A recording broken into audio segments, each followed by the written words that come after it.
Welcome back to clean news Rajasthan. चलिए देखते हैं राजस्थान की 15 फटाफट बड़ी खबरों को। वसुंधरा राजे 4 नवंबर को दाखिल करेंगी नामांकन। पूर्व मुख्यमंत्री वसुंधरा राजे आज से 2 दिवसीय झालावाड़ दौरे पर रहेंगी। तय कार्यक्रम के मुताबिक पूर्व मुख्यमंत्री वसुंधरा राजे हेलीकॉप्टर द्वारा 3 नवंबर दोपहर 2 बजे झालावाड़ पहुंचेगी। झालावाड़ पाटन सीट के लिए वे भाजपा प्रत्याशी पूर्व सीएम वसुंधरा राजे 4 नवंबर को अपना नामांकन दाखिल करेंगी। 3 नवंबर को प्रवीण शर्मा क्रिकेट ग्राउंड में बीजेपी के कार्यकर्ता सम्मेलन को वे संबोधित भी करेंगी। रात्रि विश्राम झालावाड़ में ही करेंगी तथा अगले दिन 4 नवंबर को दोपहर 1:30 बजे झालावाड़ निर्वाचन कार्यालय पहुंचकर अपना नामांकन दाखिल करेंगी। इसके बाद वसुंधरा राजे का जयपुर जाने का कार्यक्रम प्रस्तावित। बसपा ने जारी की 47 प्रत्याशियों की एक और सूची। राजस्थान में बहुजन समाज पार्टी ने गुरुवार शाम 47 सीटों पर अपने उम्मीदवारों के नाम का ऐलान किया है। राजस्थान में बहुजन समाज पार्टी का 200 विधानसभा सीटों पर चुनाव लड़ने का ऐलान है। इससे पहले बसपा कई प्रत्याशियों को चुनावी मैदान में उतार चुकी है। कुल मिलाकर अब तक बसपा ने 67 उम्मीदवारों के नाम की घोषणा कर दी है। बसपा ने जो लिस्ट जारी की है उनमें पूर्व मुख्यमंत्री वसुंधरा राजे सिंधिया के खिलाफ झालावाड़ पाटन से मकसूद मंसूरी को मैदान में उतारा गया है। वहीं डूंगरपुर से जीवन लाल को मैदान में उतारा है, जबकि पूर्व डिप्टी सीएम सचिन पायलट के खिलाफ टोंक से अशोक कुमार उतारे गए। आदि सरस्वती बीजेपी का दामन छोड़ थामा कांग्रेस का हाथ। राजस्थान विधानसभा चुनाव नजदीक आते ही दल बदल का खेल अपने चरम पर पहुंच गया है। अब कल अजमेर की मूल निवासी साध्वी अनादि सरस्वती ने कांग्रेस पार्टी ज्वाइन की। पीसीसी वॉर रूम में मीडिया के सामने मुख्यमंत्री अशोक गहलोत, प्रदेश प्रभारी सुखजिंदर सिंह रंधावा, सीडब्ल्यूसी सदस्य मोहन ने साध्वी को हाथ के निशान का दुपट्टा पहनाकर कांग्रेस ज्वाइन कराई। मुख्यमंत्री अशोक गहलोत ने कहा कि साध्वी अनादि सरस्वती स्वतंत्रता सेनानी हेमू कॉलोनी के परिवार से है। प्रदेश में अमन, चैन, सुख शांति होनी चाहिए। बीजेपी ने जारी की 40 स्टार प्रचारकों की सूची। राजस्थान में सियासी गर्मी के बीच भाजपा ने अपने स्टार प्रचारकों की सूची जारी कर दी है। इनमें प्रधानमंत्री नरेंद्र मोदी से लेकर उत्तर प्रदेश के मुख्यमंत्री योगी आदित्यनाथ और वसुंधरा राजे का नाम शामिल है। भाजपा ने कुल 40 स्टार प्रचारकों के नाम जारी कर दिए हैं। 182 सीटों पर तस्वीर ये साफ हो चुकी है, तो वहीं अब भी 18 सीटों को होल्ड पर रखा गया है। इन सूचियों को देखकर साफ तौर पर कहा जा सकता है कि वसुंधरा राजे की खासा चली है। ऐसे में देखना होगा कि आगामी दिनों में प्रधानमंत्री नरेंद्र मोदी और अमित शाह के दौरे के दौरान क्या कुछ तस्वीर निकलकर सामने आती है। दिवाली से पहले हजारों कर्मचारियों की सैलरी पेंशन अटकी। राजस्थान रोडवेज के 13,000 कर्मचारियों और अधिकारियों का सवाल यह है कि क्या इस बार दिवाली पर उनके घरों में खुशियों की रौनक नहीं आएगी। रोडवेज प्रशासन की आर्थिक स्थिति देखें तो ऐसा लगता नहीं कि रोडवेज प्रशासन उन्हें दिवाली पर वेतन और पेंशन दे सकेगा। वेतन और पेंशन भी पिछले 2 माह से बकाया है। ऐसे में अब राज्य सरकार व निर्वाचन विभाग व तुरंत दखल देने की जरूरत है। राजस्थान रोडवेज जो प्रदेश की लाइफलाइन मानी जाती है, आज इनके अधिकारियों और कर्मचारियों के सामने विकट संकट खड़ा हो गया है। सरकार में 1 तारीख की वेतन की गारंटी रहती है, लेकिन रोडवेज में अब कर्मचारियों को 2 माह तक वेतन का इंतजार करना पड़ रहा है। पेपर लीक मामले में ईडी ने किया गोविंद डोटासरा के दोनों बेटों का तलब। राजस्थान में विधानसभा चुनाव की गर्मी के बीच एनफोर्समेंट डायरेक्टरेट यानी ईडी ने और बढ़ा दी है। गोविंद डोटासरा के घर पर ईडी के छापे के बाद अब डोटासरा के दोनों बेटों को ईडी ने पूछताछ के लिए तलब किया है। दरअसल पिछले दिनों प्रदेश में एनफोर्समेंट डायरेक्टरेट ने कई अलग अलग ठिकानों पर छापे मारे थे, जिसमें कांग्रेस प्रदेश अध्यक्ष गोविंद डोटासरा का सरकारी और निजी आवास भी शामिल था। इस दौरान 8 और 9 घंटे ईडी के अधिकारियों ने छानबीन की थी। इसके बाद अब गोविंद डोटासरा के बेटे अभिलाष डोटासरा को 7 नवंबर और अविनाश डोटासरा को 8 नवंबर को दिल्ली से पूछताछ के लिए तलब किया गया है। पूर्व विधानसभा अध्यक्ष कैलाश मेघवाल का कटा टिकट, बीजेपी ने 6 महिलाओं को दिया मौका। राजस्थान में होने वाले विधानसभा चुनाव के लिए बीजेपी ने अपनी तीसरी लिस्ट जारी कर दी है।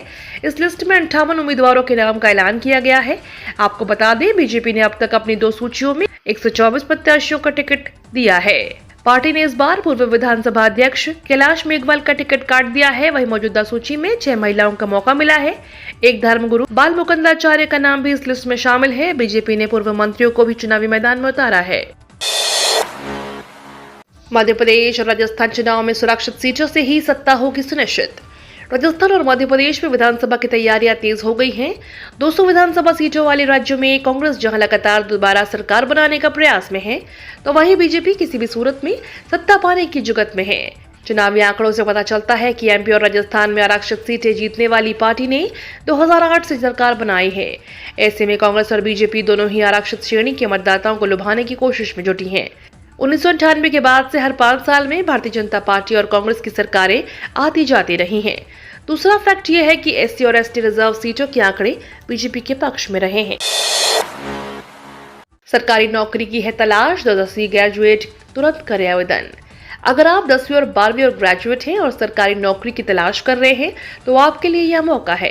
इसके लिए असम सरकार ने हाल ही में घोषणा की है कि राज्य स्तरीय भर्ती आयोग ग्रेड 3 और 4 के पदों के लिए एक अभियान चलाया जाएगा, जिसके तहत 12,600 पदों पर भर्तियां की जाएंगी। आवेदन प्रक्रिया 10 नवंबर से शुरू होंगी और 29 दिसंबर को समाप्त हो जाएंगी। जो भी योग्य और उम्मीदवार इन पदों के लिए आवेदन करना चाहते हैं वे SLRC की आधिकारिक वेबसाइट पर जाकर अप्लाई कर सकते हैं। दिवाली से पहले यात्रियों को रेलवे का झटका। उत्तर पश्चिम रेलवे ने पहली बार साल के पहले बड़े त्योहार दिवाली से पहले प्रदेश के यात्रियों को बड़ा झटका दिया है। रेल यात्रियों को इस बार दिवाली पर खासी परेशानी का सामना करना पड़ेगा। रेलवे ने उत्तर पश्चिम रेल मंडल ने जयपुर जंक्शन से 9 ट्रेनों को रद्द कर दिया है। आपको बता दें 12 नवंबर को दिवाली है और रेलवे ने 13 नवंबर तक 9 ट्रेनें आंशिक रूप से रद्द करने वाली है। जयपुर जंक्शन पर अमृत भारत स्टेशन योजना के तहत निर्माण कार्य चल रहा है, जिसका सीधे तौर पर प्रदेश से गुजरने और रवाना होने वाली ट्रेनों पर असर पड़ रहा है। वही ट्रेनों के रद्द होने के बाद यात्री दूसरे पब्लिक ट्रांसपोर्ट की तरफ रुख कर रहे हैं। जेईई मेन के जरिए सेना में बन सकते हैं ऑफिसर। भारतीय सेना में अगर 12वीं के बाद ऑफिसर बनने की चाहत रखते हैं तो उसके लिए जेईई मेन की परीक्षा में अच्छा स्कोर करना होगा। जेईई मेन की परीक्षा के लिए जल्द ही आवेदन प्रक्रिया शुरू होने वाली है। अगर आप इस परीक्षा में शामिल होते हैं और अच्छा स्कोर करते हैं तो आईआईटी के बजाय सीधे भारतीय सेना में ऑफिसर बन सकते हैं। इसके लिए साल में 2 बार भारतीय सेना टेक्निकल एंट्री स्कीम TES के तहत इन पदों पर बहाली की जाती है। अभी भारतीय सेना TES 5-1 के लिए भर्तियां निकली हुई हैं और इसके लिए आवेदन करने की अंतिम तिथि 12 नवंबर है। प्याज के दामों ने फिर रुलाया, मंडियों में बिक रहा 80 रुपए किलो। दीपावली का त्योहार नजदीक आने वाला है और प्याज की कीमत रॉकेट की तरह ऊपर जा रही है। जयपुर की सबसे बड़ी मुहाना मंडी और लालकोठी मंडी में प्याज 70 से 80 रुपए प्रति किलो बिक रहे हैं। लोग त्योहारी सीजन में जमकर स्वादिष्ट और चटपटे व्यंजन बनाते हैं, लेकिन प्याज की कीमत को देखते हुए लोग अपने स्वाद में कटौती करने लगे हैं। भारतीय कंपनियां अगले साल सैलरी में करेंगी 9.8% की बढ़ोतरी।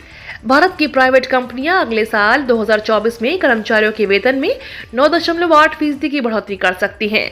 विलिस टावर वॉटसन की salary budget planning India report में दावा किया गया है। इसके मुताबिक सभी कंपनियां अपने एसेट्स की बारीकी से निगरानी कर रही हैं।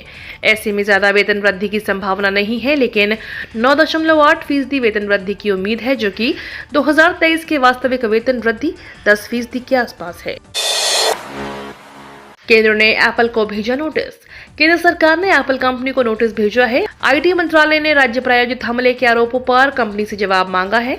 मिनिस्ट्री ने पूछा है कि आप इस नतीजे पर कैसे पहुंचे कि ये हमले राज्य प्रायोजित है। विपक्ष के कई नेताओं को एप्पल की ओर से नोटिफिकेशन मिला था कि उनके फोन को हैक करने की कोशिश की जा रही है। मोबाइल यूजर्स के लिए केंद्र सरकार को अलर्ट। केंद्र सरकार के अधीन काम करने वाली साइबर सुरक्षा agency computer emergency response team ने देश के एप्पल यूजर्स के लिए चेतावनी जारी की है। एडवाइजरी के मुताबिक आईफोन, आईपैड और एप्पल वॉच समेत अन्य एप्पल प्रोडक्ट्स में कई कमजोरियां पाई गई हैं, जिनका फायदा उठाकर हैकर्स आपके डेटा तक पहुंच सकते हैं। ऐसे में लेटेस्ट OS को अपडेट करने की सलाह दी गई है। ये तो थी राजस्थान की बड़ी खबरें। रोजाना सबसे पहले अपडेट पाने के लिए क्लीन न्यूज राजस्थान को अभी सब्सक्राइब करें।